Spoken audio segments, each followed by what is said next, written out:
It does look a little. We are live. Okay. Hello. How are you?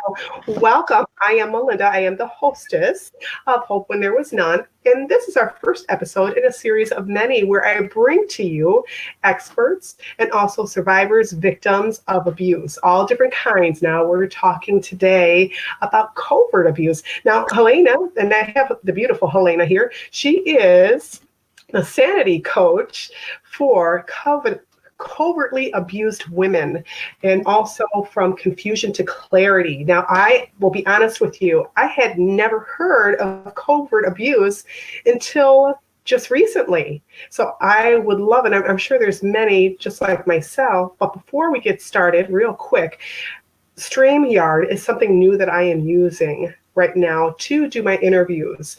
There is, if you'd like to comment, you do have to give permission to Facebook in order to do so. So once you do that, you are in like Flynn. You'll be able to go ahead and comment on future videos that we'll be doing here and hosting. So please do so if you'd like to participate. It is interactive, and we'd love to hear from you, any questions that you might have as well. So let's get going here.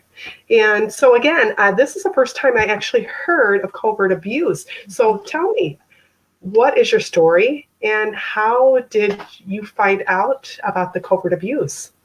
Well, it's interesting that you say it's the first time you've heard of it, because for so many women who are being covertly abused, they can go for decades before they even know what's going on, because so many people have never even heard of it. And I have a counselor who is she's professional in trauma and in narcissism.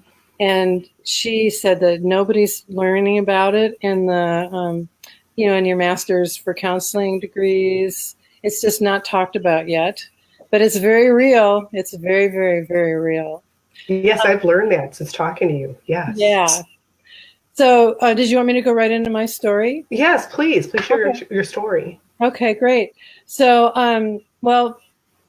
the background is that I started being abused as a very, very young child, both sexually and torture and stuff like that.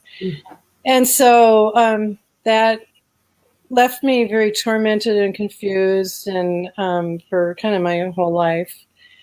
And I got saved when I was 32. And at the time I was living with the man that I eventually married. So then about an hour, it was really 2 weeks after I got saved, he told me he got saved too.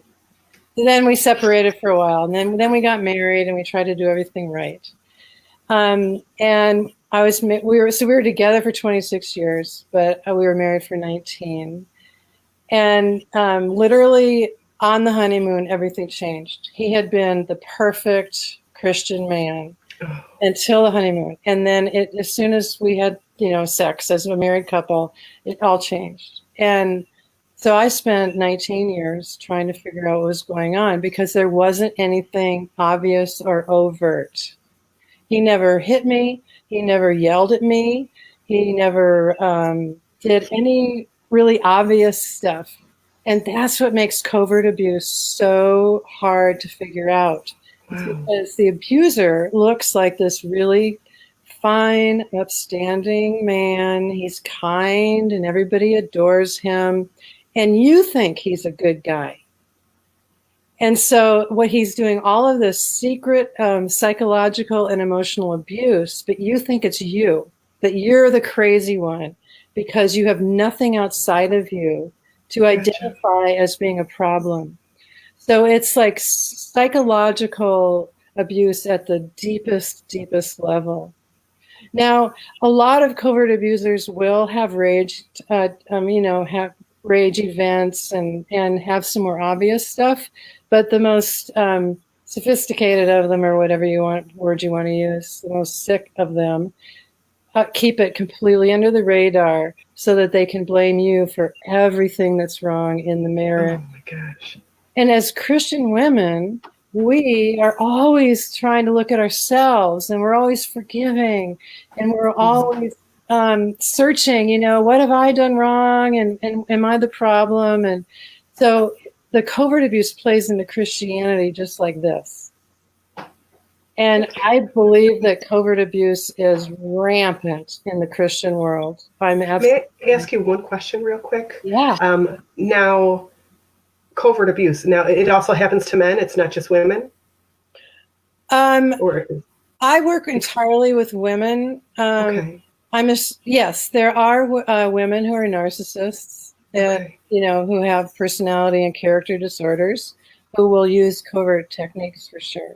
Yeah. Okay. I have Miss Tony here. She's joined us, and she has response there. Yes. Hi, Tony. Yes. Yep. Yes, they do. Yeah, they do. They love to gather flying monkeys, and they're so good at appearing to be the self-serving, loving person that people cannot even believe that they're doing something to the wife. Okay, so narcissism and the covert abuse, do those go hand in hand?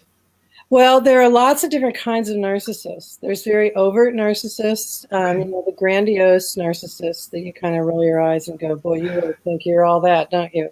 But the covert narcissist is very different. And they're very hard to identify because they come off as being self-serving, they come off as the victim. They love to get people to feel sorry for them. And those are all the techniques that they use.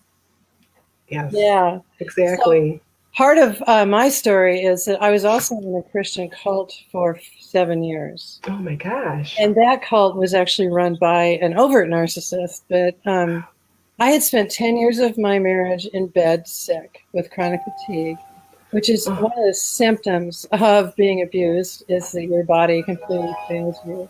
Right. And so I went to this ministry and I was healed. And so we got very involved and we moved there. And so when I started realizing it was a cult, I figured it out, and I had the first time of trusting myself. The first time of trusting myself that I was seeing something going on and I was right. So then we left the cult and we moved back to Oregon, and I had another year in bed from adrenal fatigue because I had been publicly shamed in the cult and all that. But during that year, I started reading Lundy Bancroft, and I just disappeared. Oh, here you are. Okay. And there you are. So I was reading about abuse, but I never saw my experience in any of the material I was reading because nothing was obvious. And so it was when I found Dr. George Simon, his book In Sheep's Clothing. I read that book and I went, finally, someone is describing my life to me. And I understood that my husband was character disordered and a narcissist. Wow. He's actually a sociopath. And it all started to, come obvious to me. I got the picture. Thank you, Amanda. Thank you. You're here. Yeah.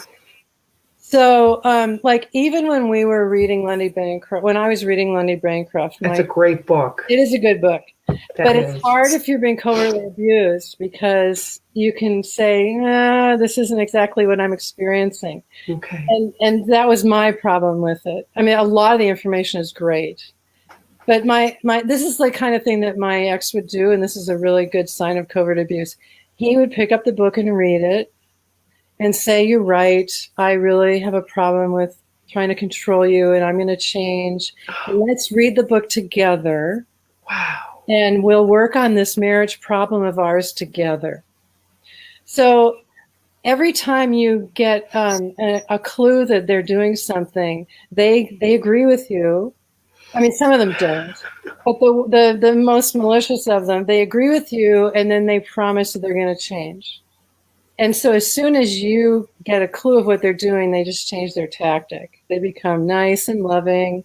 It's very common in a narcissistic relationship that it's the love bombing phase, the regrouping phase, and then they do it again. It just looks a little different when it's covert. It's all very emotional. Then basically my husband had been telling me, during our whole marriage that he had a pornography problem and we needed to help him with his pornography problem. So one morning I came out in the living room at 5 a.m. and he was on the computer writing a really dark violent pornography story about his sister. And I just said, that's it. You know, you're out of the bedroom. And then he, of course, oh, I'm going to change. I need your help. I can't help it. I'm the victim. And I didn't buy it. The same part of me that knew that the cult was real kind of came alive. And I went, I have to trust myself that he's not going to change. And then he did move out, and we were divorced in 6 months.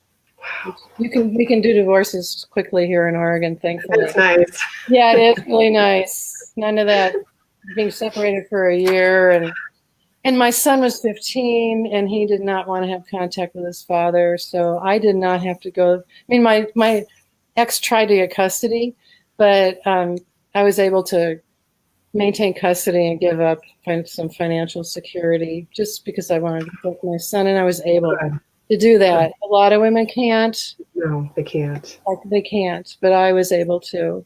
So that's an incredible blessing. You know, what does your son think of all this? And also, did he act out? Like in my circumstance, my children, 2 of them acted out, different behavioral problems and also self-harm and so on and so on. It seemed like I was jumping back into abuse, even though I had left my abuser. Did you experience any of that? My son, his personality type is that and because he was being covertly abused by his father, so he grew up with the same thing I was under, which is everything is his fault. So he never acted out. Bye, Tony. Hi, Tony. Thank you for stopping. He never acted out. He took it out on himself. He is like the hardest person on himself I've ever met. He's just horrible to himself. He's in counseling. He's now 23, and he's doing okay. But he has a lot of healing to do still from the covert abuse. And what happened was my ex went to the police when we were separated and told the police that he thought he might have sexually abused our son, which was like complete, who does that? Right. But he was trying to get to me because I had wanted to protect my son from abuse so badly because of my own childhood. And so my son couldn't speak to his father for 4 months while there was an investigation going on. And when he did have contact, his father emailed him, and he had a panic attack and literally was screaming and freaking out just by getting an email. Oh my gosh. And then he went, wow, there is something really wrong here. And he started reading George Simon and learning about covert abuse. And so he understands, but he's not fully healed, but he'll get there. Is he in a relationship? He's been in one, and the stress was too much for him. Oh. Yeah. But he's just graduating from college. Oh, good. And we're very close. So I'm very awesome. Yeah. Oh, good. Yeah. Very fortunate. That is great. Yeah. Wow. Oh my goodness. Yeah. So one thing that so here's some things that happened to me in the covert abuse that are pretty common. My ex would sit with me to have a discussion about our marriage. He would act like he really, really, really wanted to solve the problems. And then he would turn everything around until it was all my fault. And he would literally torment me psychologically, but I couldn't call it that because he seemed so reasonable and so loving and so caring. And we would get into conversations where I would end up completely comatose because he had been twisting my thoughts and my mind was so confused. And I would literally get comatose. So, psychological torment is very real. Oh, yes. And he did admit to a friend that he loved the look of pain in my eyes when he would torment me. Oh. So that's when I knew he was truly a sociopath. Oh, my gosh. Yeah. There's evil people out there. And, just what you're saying, it speaks to my heart so much because my ex-partner was so similar, and it actually gives me the chills. It really does. It's very scary. Well, even violent offenders like your ex use covert tactics. I could see that. I definitely can, just chatting with you. Mm-hmm. Yes. Yeah. All Yes. abusers use the covert tactics. I am so proud of you for breaking free from that and recognizing that there's just something not right. Yeah, I know. That's It's wonderful. very hard when you have nothing outside of you Right. to identify. I mean, and even if you need, for women who are being hit and being yelled at, it takes so long to come to the realization that this is abuse. And when there's nothing outside of you, it takes just so much longer. Oh, yes. Yeah. I mean, Oh, they mess with our heads they while sure they're, do. even if they're hitting us, they mess with our heads. Yes. Yeah, that's the Like you whole. said, you think that you're the crazy one. You Mhm. really do. Yeah, Yes. exactly. Yes. Yes, they're very good at that. Yeah. The So, other thing that happened to me, that happens, of course, to so many women, is I lost all of my friends but one. Everybody sided with him. oh my And, gosh. yeah. And I have found out from a friend who had moved away, but anyway, before she moved away, in the early years of our marriage, my ex was already telling her that I was crazy and that she couldn't. I mean, this was like in the first year of marriage. Wow. So he had been laying the foundation during our all 19 years. Oh my gosh. Yeah, Wow. yep. So when I separated, I was just attacked and accused and turned on by all of my friends. Oh, that's horrible. And he was telling all of them, he laid a foundation for months and years before, that I couldn't be trusted. I was crazy and I was deluded, and my childhood was interfering with my ability to be in a marriage and all that crap. Wow. And I'm more stunned that they believed him. I think it's a typical thing for our abusers to do after you leave is to kind of turn it around or even during and say, oh, she's the crazy one. It's all her fault and all this mudslinging and lies that they do. But Yeah. you lose your friends. That is just, I'm flabbergasted. Wow. Yeah, I mean, I went through a couple of years where it was just me, and then the only friend that didn't abandon me moved. It was just me and my counselor once a week and Jesus. And then God's now fully established a new community around me of people who are just, they have my back and they're totally trustworthy. And yeah, That's yeah, awesome. it was hard. It was very hard. I think covert abusers are able to really, really charm everybody so completely that it's very common to lose a lot of people because you can't even identify what it is that they're doing. I can tell you some of the signs and some Yes, of please. the tactics, but until you know this and you've learned it, you can't explain it to other people. Okay. So I would just say there's something wrong. I don't know what it is, and it might be me. Right. And that's one of the signs right there is there's something wrong, but you can't put your finger on it. You can't identify it. And then another really clear sign is you live in absolute constant confusion and self-doubt and guilt and blaming yourself and just a mental fog. And I mean, all abused women live with that to Yes. some degree. But Oh, yes. yeah, exactly. But it's very, very strong when you're being covertly abused. And, the relationship feels like a roller coaster or a merry-go-round. Yeah.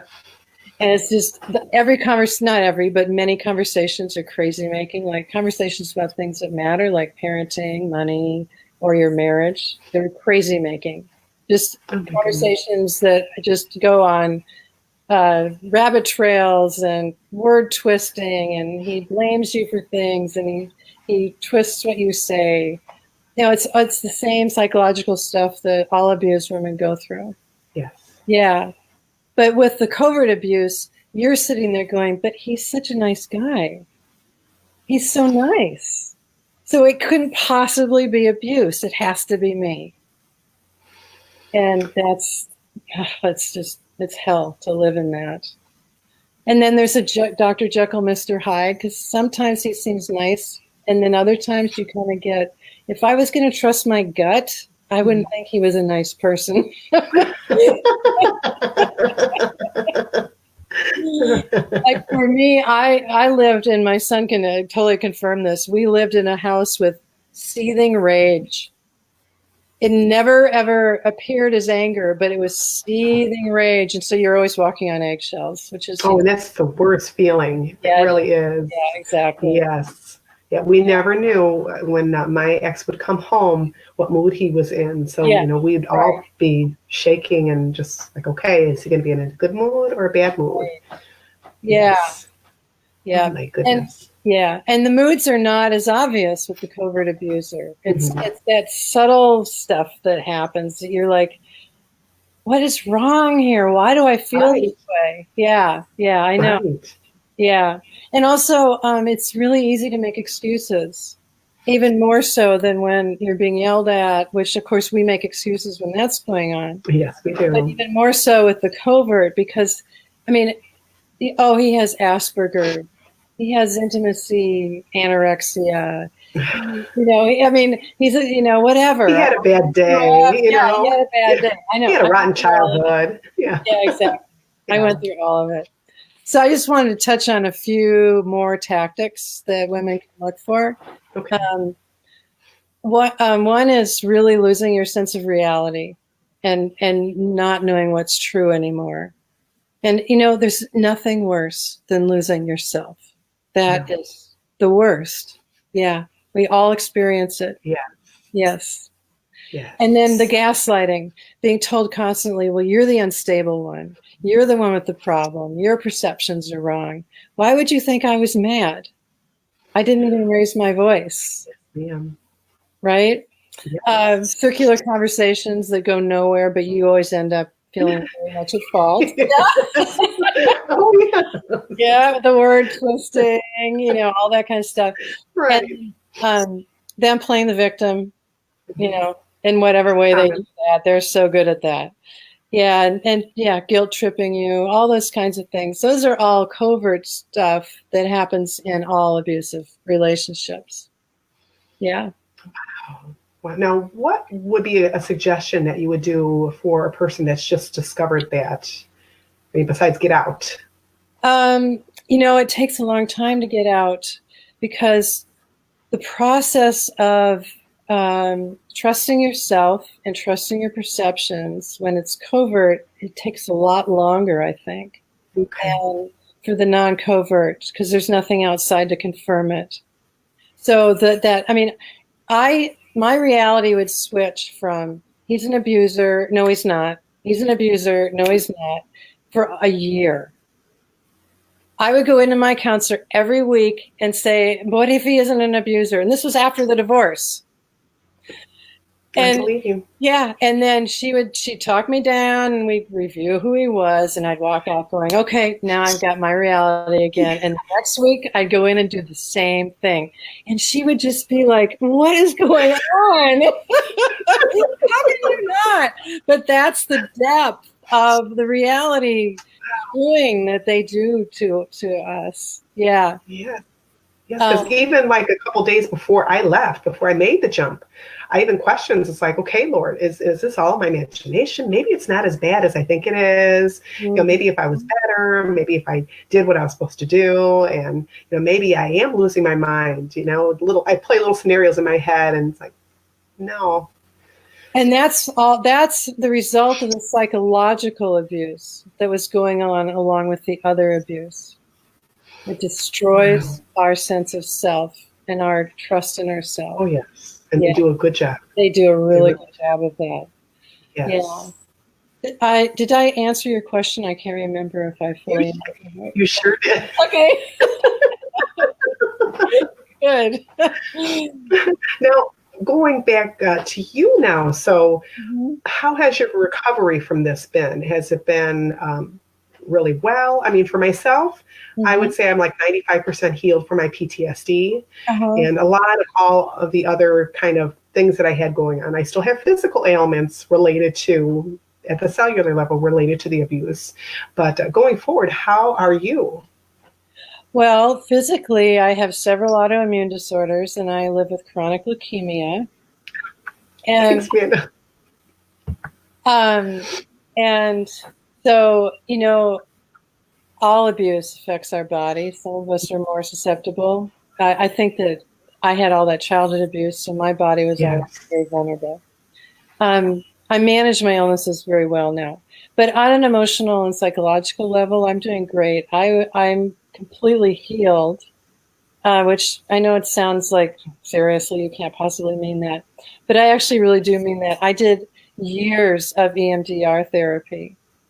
And so what happens when we're traumatized like we are is our brain is really physically affected, and we end up with a broken brain. And we have to do some kind of therapy that will heal our brain. And so I focused for several years on healing my brain, and my life is completely different. I'm completely healed of the chronic PTSD that I lived in. I mean, in the old days, if I heard a noise at night, that was it. I would jump out of my skin. Yeah, I know. And I would just freeze. That was that was me. I would just freeze in bed and lay there for hours, absolutely terrified. And now, no, nothing like that. Oh, can you explain the EMDR, please? Yeah, so EMDR is a neurologically based therapy where what happens is when we're traumatized, the memory is not processed. It's stored only in the back part of the brain where that's, our flight. Freeze. Okay. And so with EMDR, the brain is able to process with the right and left hemispheres together the trauma, and then your brain resolves the trauma, and all the negative cognitions, the belief systems, the terror, you process it with the left side of your brain, which is your rational brain, and those negative belief systems are actually healed. I mean, I remember the day that I left my therapy and I went, I can take care of myself. I can take care of myself. Amazing. I'm like my own hero. And another time I was like, nothing bad is about to happen in the next second. That cognition was healed. And I was like, my future looks safe all of a sudden. Oh, my goodness. So it's very exciting. It's very exciting. And there are other modalities. Neurofeedback can help heal the brain. And yoga can help heal the brain. I'm a mental person, so I like to, process the trauma and just feel it heal. Gotcha. Okay. Yeah, but there are many things that can be done. Because I know we talked before about tapping as well. That it was something. Tapping is great. Yes, Mm-hmm. I do. I teach tapping to my clients because it's very powerful. Yeah, but anything that you can do that's right, left. Okay. Like moving your eyes, exercising. If you exercise and you cross your arms like this, that can be working on the brain while you're taking a walk. Hey. Yeah.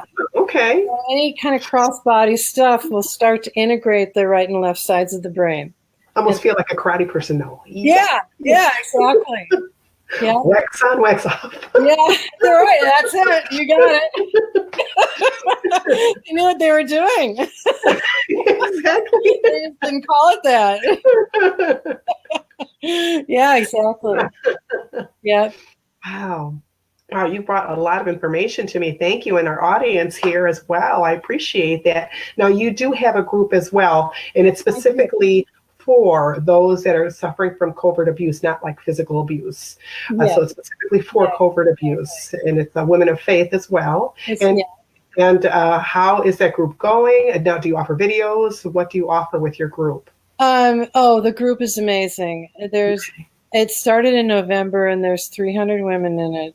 Awesome. Which, I mean, I'm so glad, but it's really just disturbing that there are so many of us in the church. But, okay, I will not get into my church rant here. Different interview. So anyway, yeah, it's going really well. The women are very, very, very active. They're incredibly loving and supportive. And everybody is like, oh, I'm not alone. I'm not crazy. It's not me. And, like, are you married to my husband? That kind of stuff. So it's very validating, very healing for them. And then I have a website. It's confusiontoclaritynow.com. And I have more and more articles. I'm posting more and more articles on covert abuse. I'm just starting a series on spiritual abuse, a 5-part series, because spiritual abuse and covert abuse, well, spiritual abuse and all abuse go together. Yes. Yeah. Yes, ma'am. And I mean, that's the hard part for us as women of faith, is that we go into a faith crisis when we're trying to get out of abuse and we're mistreated and we're misunderstood by the church. Yes. Yeah. Yes, I had that issue. I went to my pastor at that time and had told him what was going on. And his response is that, well, you know what, because I told him I wanted to leave. He's like, well, you know what the Bible says about divorce. And also, we'll pray for you. Yeah. Yeah. Well, and the Bible doesn't actually say that about divorce. That's a mistranslation. Exactly. Yeah. Exactly. And my first part of my series is all about the mistranslations. And my conclusion after doing a lot of studying is any verse that refers to marriage or women is mistranslated and needs to be researched on your own. Mm-hmm. Because the translators had a very misogynistic view that colored and tainted all of their translations. And so all of our English Bibles are mistranslated in many, many ways. But I get into the details in my article.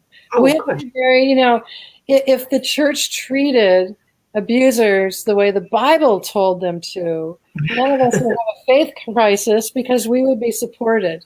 Right. And our pastor would say, of course God doesn't want you to be abused. We need to not even fellowship with the abuser because he's wicked. And we need to come around you as Jesus does and give you love and compassion. And God never wanted this for you. How would that have changed your experience? Oh, definitely a lot. Me too. A lot. Yeah. A lot. Because I know my ex used to love to throw the Bible. Well, you know what the Bible says, that you're my woman and you're supposed to follow behind me and supposed to wait on me, that sort of thing too. Yeah. Exactly. Can I just share a little aside about this? I was just watching a video right before we did the interview with a man named Skip Moan, who is a Hebrew scholar. And he was saying that our marriage ceremony, where the woman's walked down the aisle by her parents and given to the man, is actually a pagan ceremony. And in the Bible, if you read it, it says the man leaves his mother and father and joins the wife. He said a biblical wedding would be that the man is walked down the aisle by his parents and given to the wife, who is and in the front. And he goes, it's the wife who owns the man, not the other way around. Oh, I like that. But you never see that. I don't think I've ever seen that at any even other ethnic or religious ceremonies. Wow. Right, because it's the tradition of the bride price, where the woman buys the husband buys the wife from the father because she's property. That's the origin of our marriage ceremony in our churches. I'll be darned. Yeah, learn something new every day. I'll send you a link to the. Yes, please do. Yeah. Yes, thank you. Thank you. Now, also, you do offer a guide. I do. I have a free download. Yes. 4 pages. And I wrote it because there's nothing else out there that really explains covert abuse. And it goes through 6 steps to see if you're being covertly abused. And it's really thorough. And it's available on my website, Confusion to Clarity Now. Oh, good, because we did cover a lot of information just in case anyone missed that. And I have articles on the tactics. Okay. And what covert abuse is, and quite a few other articles that women can look through and read. Oh, wonderful. Yeah. Wonderful. My goodness. Yeah. Wow. We have covered a lot. I don't know if there's any other questions out there before we go. Wait a minute or so. Okay. I don't see anything coming on. Okay. I am going to close. Honey, was there anything else you wanted to chat about? You went through quite a bit. I did. Yeah, I know. Whoa, download. So anyway, no, this is really fun. Thank you, Melinda. Oh, you're welcome. And I do have to ask, do you ever plan on writing a book about your life here? Um, I've been wanting to write a book about my life for a long time. I do have a few books in the future, but I have some other things I'm going to do first. Oh, good. Yeah. Well, I look forward to reading that and seeing. What? I look forward to seeing that and all your other information. I've just learned so much from you, and it's been such a delight to have you on and all the information. My goodness, it's creepy. Yeah, I know. And it really is. And I can relate to much of it that you're talking about right now. It really hits close to home for myself. And I'm sure for all those others that are going to catch us now live or in the replay. Yeah. And if you have any more questions, please go ahead and jot them down. We will look at the replay. Just put #replay and we will answer them. I'll make sure Helena answers them too. And I'm sure you're going to share this on her page as well. But thank you for joining us. Miss Helena here and myself, Melinda Kunst. So come on back for another great interview, and it'll be coming probably in a couple weeks from now. So stay tuned to Hope When There Was None. We'd love to have you here. And I also do have a closed group for survivors, and it does include those. Again, Helena has got a specific group for covert victims and survivors. I do. And what was the name of the group again? It's the Confusion to Clarity Support Community for Psychologically Covertly Abused Victims. If people go to my Facebook page, Confusion to Clarity, there's a link to the group on it, or there's a link in the guide if they download that. What's the problem with covert abuse? Is you have to use so many words to describe it. Now, are you going to be on any other interviews upcoming as well? I have one scheduled for a private group. Okay. Let's say give yourself a shout out, which I'm going to do for myself. I will be on the Bill and Callie Show. That is a podcast coming out on Tuesday. I'll be with the wonderful Breanne Coleman as well, and we will be discussing abuse. So please stay tuned to the Bill and Callie Show. I will have more information on the Hope When There Was None page. Also, I'm going to give myself a shout out too for my book, Call Me Master, which is on Amazon, and that started my journey here. And enough about myself. Thank you so much again for being a part of this. I really appreciate this. This was a lot of fun. Well, fun is kind of weird to say for this because it's satisfying. Yes, let's do that. Let's do that. And thank you so much for being my first guest. I appreciate it. My pleasure. And you have a great night. And thank you all for tuning in and joining us. You have a great day. Bye. Bye-bye.